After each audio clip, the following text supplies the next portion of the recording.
आज हम crystal structures के बारे में पढ़ेंगे। अम, हमारे पास 3 तरह के सॉलिड्स होते हैं, क्रिस्टलाइन, एमॉर्फस या पॉलीक्रिस्टलाइन होते हैं। क्रिस्टलाइन में जो है वो एटम्स जो हैं वो एक रिपीटिव पैटर्न जो हैं पूरे क्रिस्टल में रखते हैं। लेकिन एमॉर्फस में कोई भी रिपिटिशन नहीं होती या रैंडमली जो है ना वो एटम्स पाए जाते हैं। पॉलीक्रिस्टलाइन में कुछ पार्ट जो है उसमें रिपिटिशन होती है या पीरियोडिसिटी होती है और दूसरे पार्ट में और तरह की पीरियोडिसिटी होती है। सो हम जो हैं वो क्रिस्टल्स में इंटरेस्टेड हैं। क्रिस्टल जो उनसे हैं वो ऑब्जेक्ट्स हैं जो कि infinite repetition of identical structure unit से मिलके बनते हैं। तो जो हमारा रिपिटिशन पैटर्न है उसको हम लैटिस कहते हैं। ये 1 डायमेंशनल हो सकता है, 2 डायमेंशनल हो सकता है या 3 डायमेंशनल हो सकता है। हमारे एक्चुअल क्रिस्टल 3 डायमेंशनल होते हैं, लेकिन यहाँ पे पिक्चर में या पेज पे 2 डायमेंशनल चीज़ों को एक्सप्लेन करना ज़्यादा ईज़ी रहता है। और फिर उस लैटिस के हर पॉइंट पे जो है मोटिफ या बेसिस होती हैं, जो कि वो चीज़ होती है जो कि हमारे रिपीट हो रही है और यानी कि हमारे केस में ये एटम्स होते हैं या कोई मॉलिक्यूल हो सकता है। तो ये यहाँ पे इस पिक्चर में ये लेफ्ट साइड पे लैटिस है और इसको ऊपर हम हर लैटिस पॉइंट पे अगर ये मोटिफ बेसिस या मॉलिक्यूल रखते हैं तो हमारे पास ये क्रिस्टल स्ट्रक्चर हासिल हो जाएगा। क्रिस्टल को रिप्रोड्यूस करने का एक तरीका ये है कि आप एक यूनिट सेल ले लें। यूनिट सेल एक छोटा पैटर्न है जो कि बार-बार रिपीट करने से या साइड बाय साइड रखने से हमारा पूरा क्रिस्टल जो है वो रिप्रोड्यूस हो जाएगा।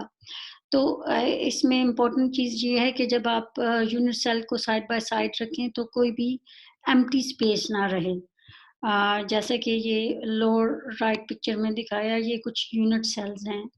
ये यहाँ पे थोड़े से पैरेललोग्राम्स हैं, ये स्क्वायर्स हैं और ये कोई और डिफरेंट शेप्स है, लेकिन इनको साइड बाय साइड रखा है तो कोई भी एम्प्टी स्पेस नहीं और ये डॉटेड क्रिस्टल स्ट्रक्चर जो है वो रिप्रोड्यूस हो रहा है। फिर उसके बाद हमारा प्रिमिटिव यूनिट सेल है जो कि स्मॉलेस्ट यूनिट सेल है। इसके अंदर एक ही लैटिस पॉइंट आता है या अगर वहाँ पे हम अपना एक एटम रखें तो इस लैटिस पॉइंट पे हमारे पास एक ही एटम आ सकता है। अ, यहाँ पे एक क्रिस्टल स्ट्रक्चर है 2 डायमेंशनल, इसमें डिफरेंट टाइप के यूनिट सेल्स बनाए हैं। ये एक रेड बॉक्स जो एक है वो भी एक यूनिट सेल है, ये भी एक यूनिट सेल है, ये ब्लैक भी यूनिट सेल है, पर्पल भी यूनिट सेल है और ग्रीन भी यूनिट सेल है। इनको आप साइड बाय साइड रखते जाएँ तो आपके जो हैं वो क्रिस्टल स्ट्रक्चर रिप्रोड्यूस हो जाएगा। लेकिन इनमें से पर्पल जो है वो प्रिमिटिव नहीं है। क्यों? क्योंकि इसके लिए मुझे ये प्रिमिटिव को पहले एक्सप्लेन करना पड़ेगा। ब्लैक वाला सबसे ईज़ी है क्योंकि ये विग्नर सेट सेल भी है, इसके सेंटर में आपको एक ही एटम नज़र आ रहा है। अगर आप लेकिन ब्लू वाले को भी देखें तो ब्लू के कॉर्नर पे आपको 4 एटम्स नज़र आ रहे हैं, लेकिन ये 4 एटम पूरे के पूरे इसी यूनिट सेल को कंट्रीब्यूट नहीं करते। लेकिन अगर मैं ये एटम्स को बड़ा करके बनाऊँ जैसा कि रियल क्रिस्टल में होता है कि एटम्स एक-दूसरे के साथ जुड़े होते हैं, तो आप देखें कि ये जो है हर एटम जो है 1 क्वार्टर जोन है ना इस यूनिट सेल के अंदर है, बाकी जो है वो उसके नेबरिंग एटम्स के अंदर होगा, उसका जो बाकी पार्ट होगा। अ, इसी तरह ये जो रेड वाला है, इसमें ये वाला एटम जोन-सा है ये हाफ इस यूनिट सेल के अंदर है और हाफ इस यूनिट सेल के बाहर है। तो यूँ ये वाला भी जो है हमारे हाफ कंट्रीब्यूशन कर रहा है। तो इसमें भी जो-सा ना 1 यूनिट 1 सेल 1 एटम जो-सा ना वो एक यूनिट सेल के अंदर आता है, तो ये भी एक प्रिमिटिव सेल है। अ, तो हमारे पास नॉन प्रिमिटिव यूनिट सेल भी हो सकते हैं और प्रिमिटिव यूनिट सेल भी होते हैं। 2 डायमेंशनल लैटिस को अगर हमने रिप्रोड्यूस करना है तो हम यूनिट वेक्टर्स ले सकते हैं। यूनिट वेक्टर्स जो-से हैं वो A1, A2 हैं और कोई सा भी जो आपका प्रिमिटिव सेल है उसको आप आर डिस्टेंस से जो है ना ट्रांसलेट करके जो है ना रखते जाएँ तो आपका पूरा का पूरा जो है वो क्यूब सॉरी लैटिस जो-सा वो रिप्रोड्यूस हो जाएगा। लेकिन आर के ऊपर कंडीशन क्या है कि A1 भी किसी इंटीजर से मल्टीप्लाई होना चाहिए और A2 भी किसी इंटीजर से मल्टीप्लाई होना चाहिए। N1, N2 जो है वो 2 इंटीजर्स हैं और इसमें यूनिट सेल जो है उसका एरिया जो-सा है वो A1 क्रॉस A2 होगा। 3 डायमेंशनल केस में आपको पता है 3 यूनिट वेक्टर्स होंगे A1, A2, A3। अब लाज़मी नहीं कि ये जो हमारे यूनिट वेक्टर्स हैं, इन जनरल जो-से हैं वो X, Y, Z के पैरेलल हों। सिर्फ़ क्यूबिक लैटिस में ये पैरेलल होते हैं लेकिन इन जनरल कोई सा भी इनका एंगल हो सकता है। और एक आर वेक्टर को यूज़ करते हुए आप जो है एक यूनिट सेल को किसी भी जगह पे रख सकते हैं और पूरे के पूरे क्रिस्टल को आप रिप्रोड्यूस कर सकते हैं प्रोवाइडेड कि आपके A1, A2, A3 जौन-से हैं वो इंटीजर्स के साथ मल्टीप्लाई हो रहे हैं। और यूनिट सेल का जो वॉल्यूम है वो आपकी ट्रिपल डॉट प्रोडक्ट से हासिल हो जाता है, जो यूनिट वेक्टर्स को आप आपस में मल्टीप्लाई करके हासिल कर सकते हैं। विग्नर सेट सेल जो हमारा होता है वो एक प्रिमिटिव सेल होता है। प्रिमिटिव सेल का मतलब है उसके सेंटर में या उसके उस सेल के अंदर सिर्फ एक ही एटम कंट्रीब्यूट कर रहा होता है और इसको हम बनाते किस तरह हैं इसके ये बॉटम में पिक्चर्स जो थी उसमें तो वो पहले से ही बना हुआ है। ये रेड वाला जो सा रेड लाइंस में है वो हेक्सागोनल स्ट्रक्चर है और इसका हेक्सागोनल ही विग्नर सेट सेल है या प्रिमिटिव सेल है।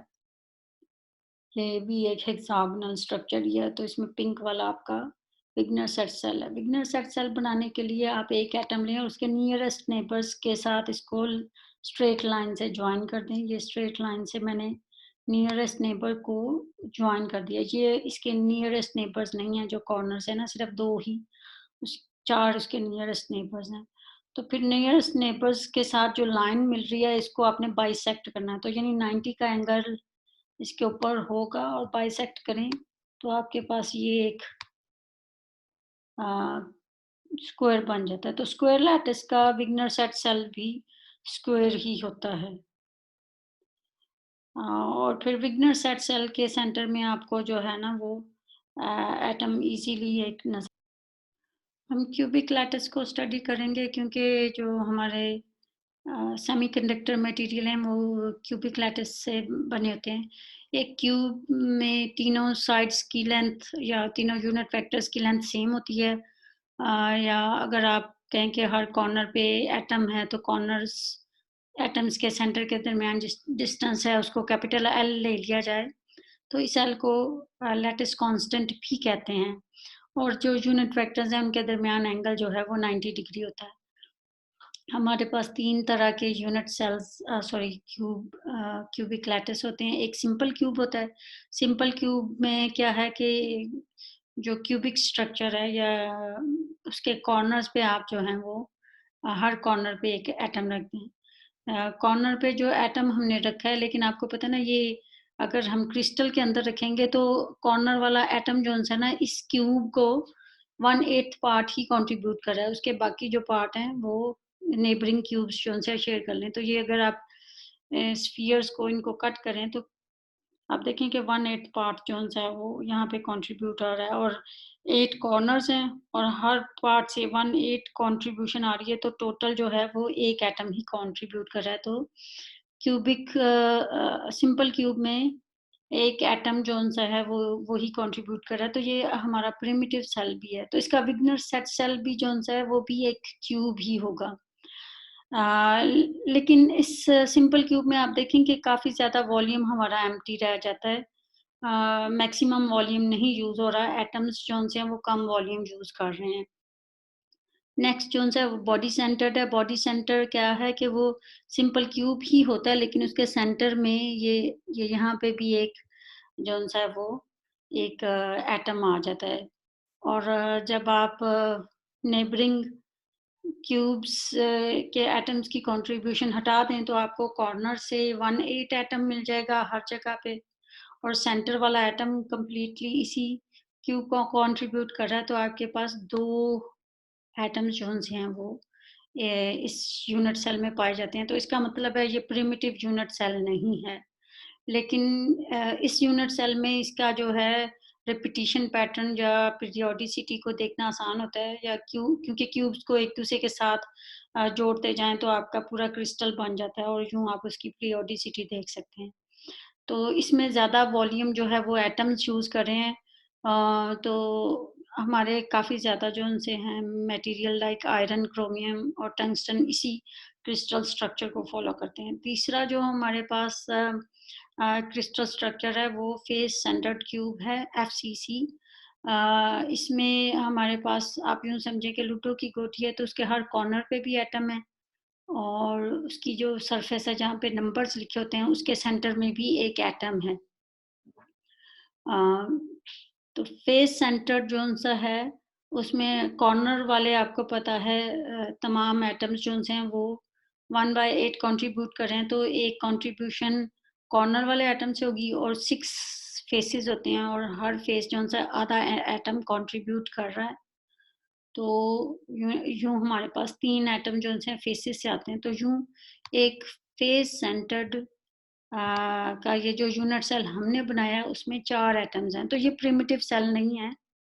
लेकिन ये यूनिट सेल है क्योंकि इसी पैटर्न को इन क्यूब्स को हम एक-दूसरे के साथ जोड़ के रखते जाएँ, तो आपका जौन-सा पूरा क्रिस्टल स्ट्रक्चर जौन-सा वो रिप्रोड्यूस हो जाता है। और एक वीडियो मैंने आप लोगों को लिंक भेजा था उसको देखें, उसमें इसकी बहुत अच्छी एनिमेशन की हुई है। और इसमें जो है ना मैक्सिमम वॉल्यूम जौन-सा ना वो एटम्स यूज़ कर रहे हैं और फ्री वॉल्यूम बहुत कम होता है।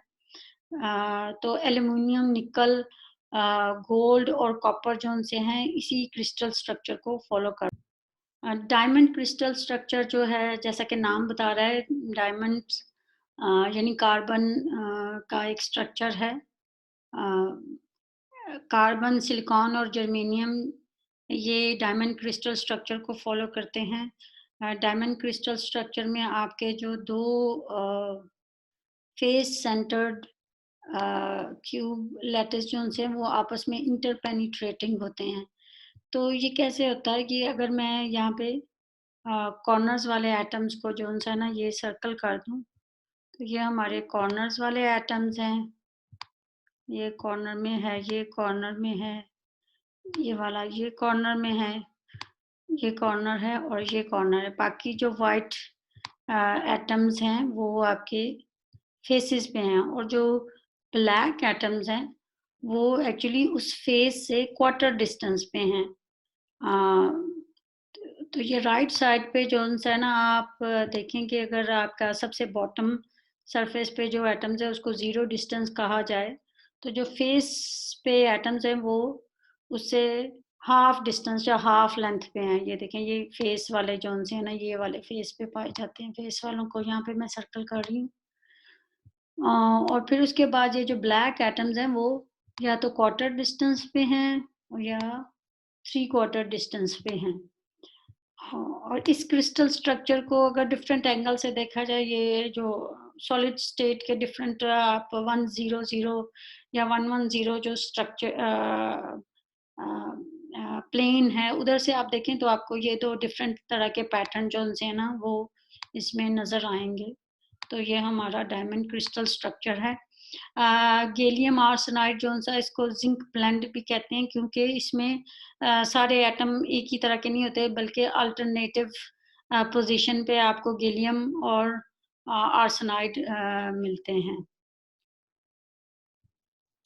रेसिप्रोकल लैटिस हम इसको वेव वेक्टर या के स्पेस भी वेव वेक्टर स्पेस या के स्पेस भी बोलते हैं। रेसिप्रोकल लैटिस की ज़रूरत क्यों पड़ती है? क्योंकि जब हम क्रिस्टल्स को स्टडी करते हैं तो कोई एक्स-रे डायफ्रैक्शन की मदद से स्टडी करते हैं तो एक्स-रेज़ जो कि वेव्स होती हैं उनका जो-सा है मोमेंटम जो-सा है उसकी स्टडी की जाती है। तो हम क्रिस्टल के पॉइंट्स को स्टडी करने के लिए हमें उसकी कॉरेस्पॉन्डिंग रिफ्लेक्टेड जो उसके से रिफ्लेक्ट होने वाली वेव्स हैं उनको स्टडी करना पड़ता है या उनके मोमेंटम को स्टडी करना पड़ता है। तो क्रिस्टल की प्रॉपर्टीज एक्चुअली वेव की स्कैटरिंग यूज करते हुए इस्तेमाल की जाती हैं और इसकी एक्सप्लेनेशन इस वीडियो में की गई थी। आप प्लीज़ इस वीडियो को ज़रूर देख लीजिएगा। रेसिप्रोकल स्पेस में या रेसिप्रोकल लैटिस में अगर आपके यूनिट वेक्टर्स G1, G2 और G3 हैं, तो इनको हम अपने रियल स्पेस के यूनिट वेक्टर से बना सकते हैं। उसमें कंडीशन ये है कि यूनिट वेक्टर का जो वॉल्यूम रेसिप्रोकल स्पेस में होता है और यूनिट वेक्टर का वॉल्यूम जो रियल स्पेस में है, इन दोनों को मल्टीप्लाई करें तो आपके पास 2 पाई क्यूब आना चाहिए।